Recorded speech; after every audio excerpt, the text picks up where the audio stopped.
بسم الله الرحمن الرحيم.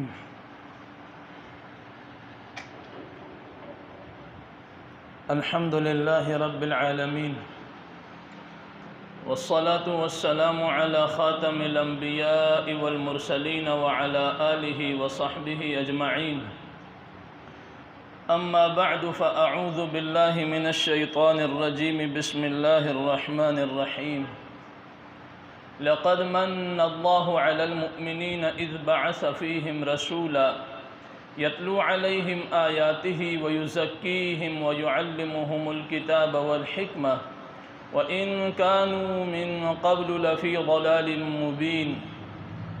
وقال النبي صلى الله عليه وسلم: إن هذه القلوب تصدأ كما يصدأ الحديد إذا أصابه الماء. قيل: يا رسول الله صلى الله عليه وسلم وما جلاؤها؟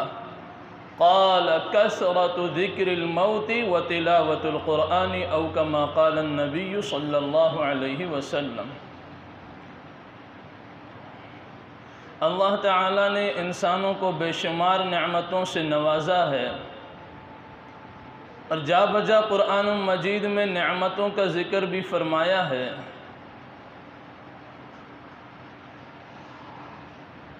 لیکن پورے قرآن مجید میں اللہ تعالیٰ نے کہیں بھی نعمتیں عطا فرما کر ان نعمتوں کے عطا کرنے پر احسان نہیں جتلایا، سوائے ایک مقام کے،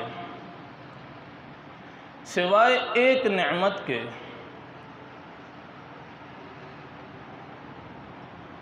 ہر جگہ پر ارشاد فرمایا: میں نے آپ کو یہ نعمت بھی عطا کی. اعضاء کو گنوایا گیا،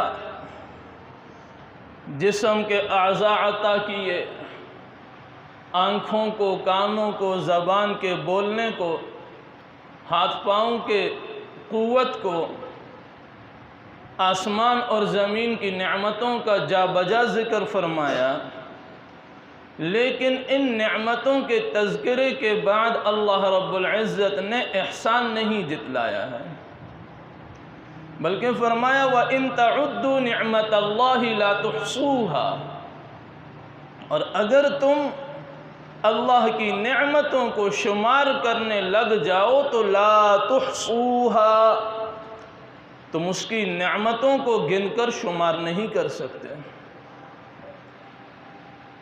لیکن ایک ایسی نعمت اللہ نے عطا فرمائی جو دینے کے بعد اللہ رب العزت نے احسان جتلایا ہے. آل عمران آیت نمبر 168 ارشاد فرمایا: لقد من اللہ علی المؤمنین اذ بعث فیہم رسولا. اللہ رب العزت نے ایمان والوں پر احسان فرمایا. کب؟ اذ بعث فیہم رسولا، جب ان کے اندر اللہ رب العزت نے رسول کو مبعوث کیا. اس جملے کو سمجھنے کے لیے البقرہ کی آیت نمبر 127، 28 اور 29 تینوں آیات کا مضمون ذہن میں رکھنا ضروری ہے. حضرت ابراہیم علی نبینا علیہ الصلاۃ والسلام نے ارشاد فرمایا، جب بیت اللہ شریف کی تعمیر فرمائی باپ اور بیٹے نے مل کر، وَإِذْ يَرْفَعُ إِبْرَاهِيمُ الْقَوَاعِدَ مِنَ الْبَيْتِ وَإِسْمَاعِيلُ رَبَّنَا تَقَبَّلْ مِنَّا إِنَّكَ أَنْتَ السَّمِيعُ الْعَلِيمُ. بنیادیں کھڑی کر دیں تو حضرت ابراہیم نے بارگاہ خداوندی میں دستے دعا اٹھائے اور ارشاد فرمایا، دعا گو ہوئے: ربنا تقبل منا، اے ہمارے رب ہماری طرف سے اس خدمت کو اپنی بارگاہ میں شرف قبولیت عطا فرما. نمبر 1، پہلا سبق یہ ملا، جب بھی اللہ رب العزت کسی نیکی کے کام کے کرنے کی توفیق عطا فرمائیں، اللہ رب العزت سے اس کام کی قبولیت کی دعا مانگنی چاہیے. مسجد کی خدمت کی توفیق مل گئی، مدرسے میں جڑنے کی توفیق مل گئی، نماز جمعہ کے لیے آنے کی توفیق مل گئی، مسجد میں بیٹھنے کی توفیق مل گئی، نماز پڑھنے کی توفیق مل گئی، خدمت خلق کی توفیق مل گئی، یا کوئی بھی نیک کام کرنے کی توفیق جب بندے کو مل جائے تو بندے کا پہلا کام کیا ہونا چاہیے؟ ربنا تقبل منا، اے اللہ اسے قبول فرما، رب سے قبولیت مانگنا۔ اس کے بعد حضرت ابراہیم نے مزید ارشاد فرمایا، آیت نمبر 128، یہ جو گزری ہے 127 ہے سورۃ البقرہ کی، ربنا وجعلنا مسلمین لک، اے اللہ ہمیں اپنا فرما بردار بنا۔ دونوں کی بات کی، باپ نے اپنی اور اپنی اولاد دونوں کی تذکرہ کیا، اے اللہ ہمیں اپنا فرما بردار بنا۔ سبق نمبر 2، رب سے اپنی فرما برداری بھی مانگنی ہے، اولاد کی فرما برداری بھی مانگنی ہے۔ جب بندہ اللہ کا فرما بردار ہوگا تو اس کے ماتحت اس کے فرما بردار ہوں گے، جو بندہ رب کا نافرمان ہے اس کے ماتحت کبھی اس کے فرما بردار نہیں ہو سکتے۔ خود اسی آیت میں مزید وضاحت موجود ہے، وَمِن ذُرِّيَّتِنَا أُمَّةً مُسْلِمَةً لَكَ، اے اللہ اور ہماری اولادوں میں سے بھی امت مسلمہ کو پیدا فرمانا۔ امت مسلمہ کا معنی کیا؟ امة مسلمة لَكَ، ایسی جماعت کو پیدا فرمانا جو تیری فرما بردار ہو۔ آیت نمبر 129، تیسری آیت، ربنا وابعث فیہم رسولا منہم یتلو علیہم آیاتک ویعلمہم الکتاب والحکمت ویزکیہم، اے اللہ ان لوگوں میں انہی میں سے انہی جیسا انہی کا ایک رسول مبعوث فرما جو ہو میری اولاد میں سے۔ کرے گا کیا؟ یتلو علیہم آیاتک، تیری آیتوں کی تلاوت کرے گا، وَيُعَلِّمُهُمُ الْكِتَابِ، ان لوگوں کو کتاب سکھائے گا، وَالْحِكْمَةَ، دانائی سکھائے گا، وَيُزَكِّيهِمْ، اور ان کے نفوس کی پاکیزگی کرے گا، صفائی کرے گا۔ یہ بقرہ کی آیت نمبر 28 ہے، اور جو میں نے تمہیدی خطبے میں تلاوت کی وہ آل عمران کی آیت نمبر 168 ہے۔ دونوں آیتیں ایک جیسی ہیں، مضمون دونوں کا ایک جیسا ہے، صرف الفاظ اس آیت میں جو پہلے ہیں وہاں وہ بعد میں ہیں، بس ترتیب میں تھوڑا سا فرق ہے۔ نبی کریم صلی اللہ علیہ وسلم سے پہلے انبیاء تشریف لائے، حضرت عیسیٰ تک جتنے بھی انبیاء، ایک لمبی فہرست ہے، حضرت موسیٰ عیسیٰ، ان دونوں کے درمیان میں حضرت موسیٰ سے پہلے تقریباً انبیاء کی بڑی تعداد بنی اسرائیل میں آتی رہی۔ حضرت ابراہیم نے دعا کی، اے اللہ میری اولاد میں سے ایک رسول مبعوث فرما۔ آج کی نشست کا مضمون کیا ہے؟ آمد مصطفیٰ صلی اللہ علیہ وسلم اور ان کی آمد کے مقاصد، یہ مضمون ذہن میں رکھے۔ امام الانبیاء صلی اللہ علیہ وسلم کی آمد اور ان کی تشریف آوری کے مقاصد۔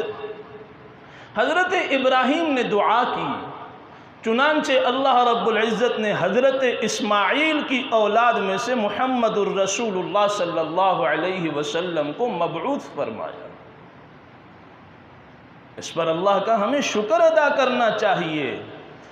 اور جب آپ قرآن مجید سورہ بقرہ کی آیت نمبر 127 پڑھ لیں اور اللہ کا شکر ادا کر لیں تو 127 کے بعد 28 پر بھی تھوڑا سا غور کر لیجئے، اس لیے کہ حضرت ابراہیم نے دعا مانگی، وَمِن ذُرِّيَّتِنَا أُمَّةً مُسْلِمَةً لَكَ، رسول بھی میری اولاد میں سے ہو، اور امت مسلمہ بھی میری اولاد میں سے ہو جو تیری فرما بردار ہو۔ اس پر بھی اللہ کا شکر ادا کرتے رہنا چاہیے۔ اب مقاصد کیا ہیں؟ آپ علیہ السلام کی تشریف آوری کے مقاصد کیا ہیں؟ قرآن نے 4 مقاصد کا تذکرہ کیا ہے، 3 مقامات پر کیا ہے۔ البقرہ، آل عمران 28ویں سپارے میں، سورۃ الجمعہ غالباً آیت نمبر 3۔ یہ 3 مقامات ہیں جہاں اللہ رب العزت نے امام الانبیاء صلی اللہ علیہ وسلم کی تشریف آوری کے مقاصد کا بیان فرمایا ہے۔ وہ مقاصد کیا ہیں؟ اور ان مقاصد کو آج امت تقریباً بھلا چکی ہے۔ میں نے شروع میں عرض کیا کہ اللہ رب العزت نے کسی نعمت کو عطا کرنے کے بعد احسان نہیں جتلایا، نعمت دینے کے بعد اس کے فنکشنز بتائے ہیں، طریقہ استعمال بتایا ہے۔ آنکھیں دیں، اللہ رب العزت نے فرمایا دیکھو یہ میری نعمت ہے، ڈھنگ سے استعمال کرنا۔ سورہ نور میں احکام نازل فرما دیے، یغضوا من ابصارہم یغضضن من ابصارہن، مردوں سے الگ خطاب فرمایا، خواتین سے الگ خطاب فرمایا۔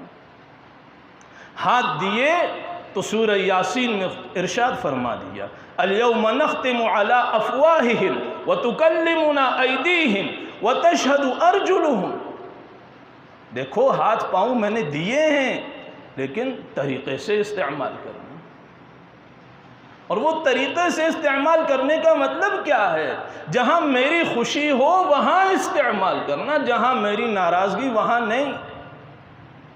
دل دیا، ما جعل اللہ لرجل من قلبین فی جوفہ، اللہ نے شخص واحد کے اندر، ایک پیٹ کے اندر 2 دلوں کو جمع نہیں فرمایا، یہاں دل کا تذکرہ کر دیا، سمجھا دیا اس دل کے اوپر بھی میرا کنٹرول ہے۔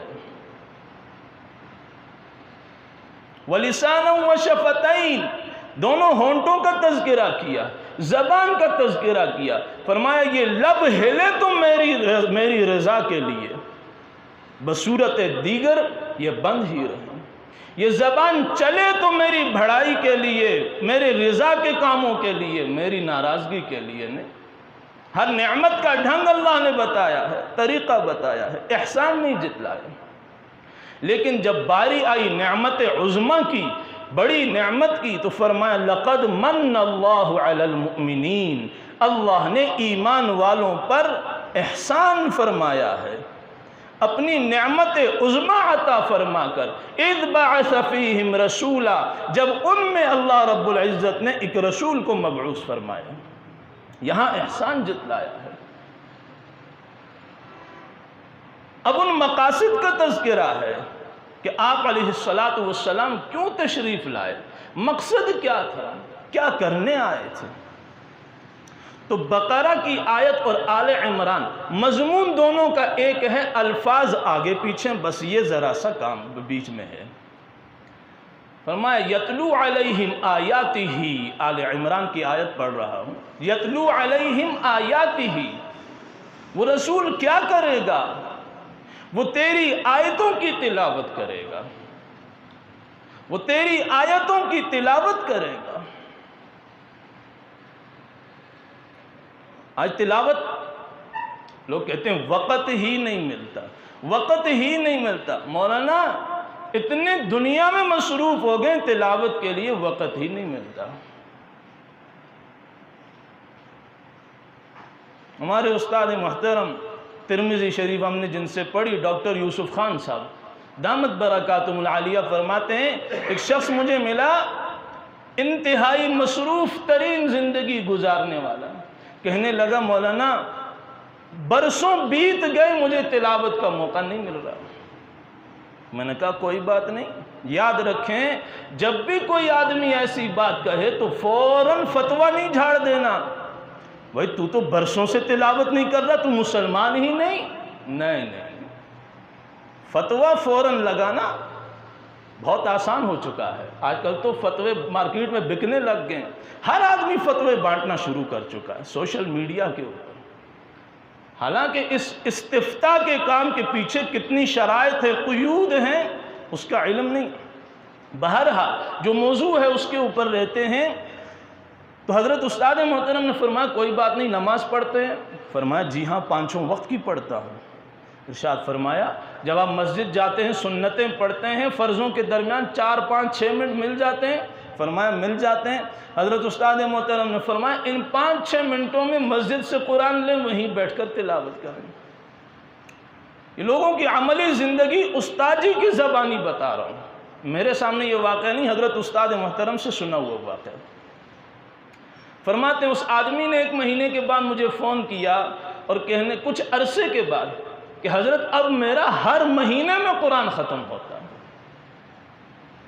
ظاہری سی بات ہے، 5 نمازیں ہیں، 5 نمازوں کے دورانیے میں 5 5 منٹ ہی تلاوت کر لیں، 25 منٹ میں، میکسیمم 25 منٹ میں 1 سپارے کی تلاوت ہو جاتی ہے۔ اور جب روز 1 سپارے کی تلاوت ہو جائے، مہینے بعد قرآن مجید ختم ہو جاتا ہے۔ آسان کام، وقت ہی نہیں ملتا۔ یتلو علیہم آیاتی، یہ ربیع الاول کا مہینہ ہے، امام الانبیاء صلی اللہ علیہ وسلم کی بعثت کے مقاصد ہیں۔ نمبر 1 یتلو علیہم آیاتی، وہ رسول تیری آیتوں کی تلاوت کرے گا۔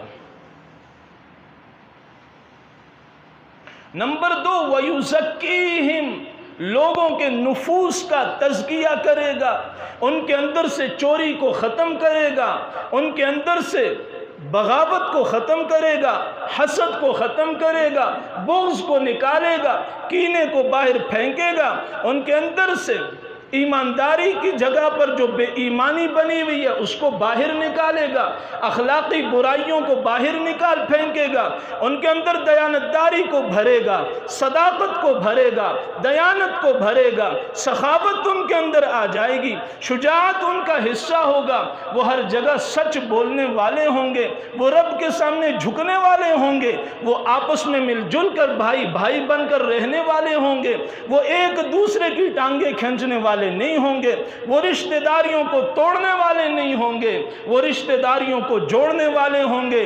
وَيُزَكِّيهِمْ، نبی کی بعثت کا دوسرا مقصد کیا ہے کہ لوگوں کے دلوں کا تزکیہ کرنا، اندر کی خباثت کو باہر نکالنا۔ وَيُزَكِّيهِمْ،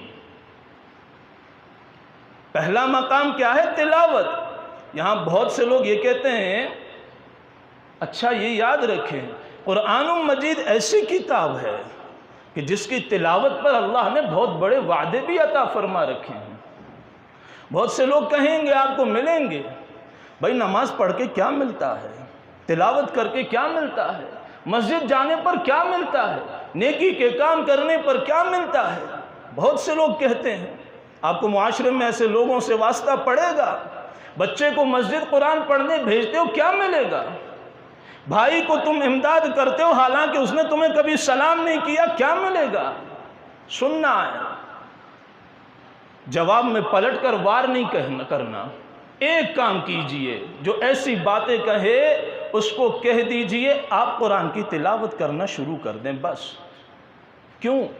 نبی کریم صلی اللہ علیہ وسلم نے ارشاد فرمایا ان هذه القلوب تصدأ كما يصدأ الحديد اذا اصابه الماء، ان دلوں کو زنگ لگ جاتا ہے جیسے لوہے کو پانی لگنے سے زنگ لگ جاتا ہے۔ صحابہ نے ارشاد فرمایا، پوچھا وما جلاؤها یا رسول اللہ، اے اللہ کے نبی اس زنگ کو اتارنے کا کیا آلہ ہے، وہ کون سی چیز ہے جس کے ذریعے سے اس زنگ کو اتارا جا سکتا ہے؟ ارشاد فرمایا کثرت ذکر الموت وتلاوت القرآن، کثرت سے موت کو یاد کرنا اور قرآن کی تلاوت کرنا۔ یہ جو لوگ ایسی باتیں کرتے ہیں یہ وہ منہ سے اپنے دل کا زنگ نکال رہے ہوتے ہیں، اور اس دلوں کے زنگ کو اتارنے کے لیے تلاوت قرآن کی ضرورت ہے۔ اگلا اعتراض، کیا بغیر سمجھنے پڑھنے پر بھی ثواب ملے گا؟ سوال ہوتا ہے، بغیر سمجھے ترجمے کے بغیر پڑھیں گے اس پر بھی ثواب ملے گا؟ جی بالکل ملے گا۔ آپ علیہ السلام نے ارشاد فرمایا کہ جو ایک حرف پڑھے گا 10 نیکیاں ملیں گی۔ پھر مثال عطا فرمائی، جو پڑھے گا الف لام میم، 30 نیکیاں ملیں گی۔ بتائیے الف لام میم کا معنی ہمیں پتہ ہے؟ حروف مقطعات کا معنی اللہ کے علاوہ کسی کے علم میں نہیں۔ محبوب دو عالم صلی اللہ علیہ وسلم نے مثال ہی وہ عطا فرمائی جس کا معنی ہی نہیں آتا۔ پتہ چلا بغیر سمجھے بھی پڑھنے پر 10 نیکیاں ملیں گی۔ یہاں رکنا نہیں ہے۔ بعثت نبوی کا تیسرا مقصد وَيُعَلِّمُهُمُ الْكِتَابَ وَالْحِكْمَةَ، ان کو قرآن، ان کو کتاب کی تعلیم دے گا۔ تلاوت تو سیکھ لی، قرآن پڑھ بھی رہے ہیں، لیکن اس قرآن کے احکامات کو سیکھنا یہ بھی ضروری ہے، یہ بھی ضروری ہے۔ سب کو پتہ ہے نماز پڑھنی ہے۔ اب نماز کے اوقات کے بارے میں آپ صلی اللہ علیہ وسلم کی تفسیر کی طرف جانا پڑے گا، کہاں سے کہاں تک وقت ہے، کب تک نماز ہو سکتی ہے، کب تک نہیں ہو سکتی۔ ان ساری تفاصیل کے لیے احادیث کی طرف اور قرآن کی آیات کے علم رکھنا ضروری ہے۔ اور آپ صلی اللہ علیہ وسلم نے یہ کر کے دکھایا ہے، ایسا نہیں کہ کوئی مشکل کام ہے۔ جب آپ کی بعثت ہوئی، انتہائی جہالت کا زمانہ تھا، تاریکی کا زمانہ تھا، لوگ ایک دوسرے کے خون خوار تھے، خون پینے والے تھے، ذرا سی باتوں پر برسوں تک دشمنیاں لڑائیاں چلا کرتی تھیں۔ اس موقع پر امام الانبیاء کی بعثت ہوئی، آپ نے آیات قرآن کی تلاوت بھی کی، انہی لوگوں کے اندر کی صفائی بھی کی، قرآن کی تعلیم بھی دی، پھر اللہ نے انہیں رضی اللہ عنہم ورضوا عنہ کا سرٹیفکیٹ بھی عطا فرمایا۔ آپ نے کر کے دکھایا ہے، کرنا ہے، ممکن ہے۔ ایوری تھنگ از پاسبل، یہ ایک جملہ ہے سائنسدانوں کا کہ اس دنیا کے اندر سب کچھ ممکن ہے۔ کرنے کی ہمت کیجئے، تھوڑا سا وقت نکال لیجئے، ہمت بیدار کر دیجئے۔ ارادے جن کے پختہ ہوں، نظر جن کی خدا پر ہو، تلاطم خیز موجوں سے وہ گھبرایا نہیں کرتے۔ وقت نکالیے۔ والحکمہ، آپ علیہ السلام نے چوتھا کام کیا کیا؟ حکمت اور دانائی، عقل مندی کے گر لوگوں کو سکھائے۔ تو یہ چاروں کام بعثت نبوی کے مقاصد ہیں، اور ان مقاصد کو سیکھنا ہے۔ اگر کریں گے نہیں تو اس آخری جملے پر آ کر بات ختم کر رہے ہیں، وَإِن كَانُوا مِن قَبْلُ لَفِي ضَلَالٍ مُبِينٍ۔ اللہ نے فرمایا اگرچہ وہ لوگ اس سے پہلے واضح گمراہی کے اندر رہتے تھے۔ کون لوگ؟ جو آپ کے زمانے کے لوگ تھے۔ اور اگر آج لوگ ان چاروں مقاصد کو چھوڑیں گے تو مطلب یہ ہوا یہ بھی گمراہی کی زندگی گزاریں گے جیسے وہ لوگ گزارا کرتے تھے۔ اس لیے بعثت نبوی کے چاروں مقاصد ہر گھر میں، ہر فرد میں، ہر شعبے میں زندہ ہوں۔ محنت کیجئے، وقت نکالیے، اللہ رب العزت سے مانگتے رہیں۔ اللہ رب العزت ہم سب کو ان چاروں مقاصد پر پورا عمل کرنے کی توفیق عطا فرمائے۔ وآخر دعوانا ان الحمد للہ رب العالمین۔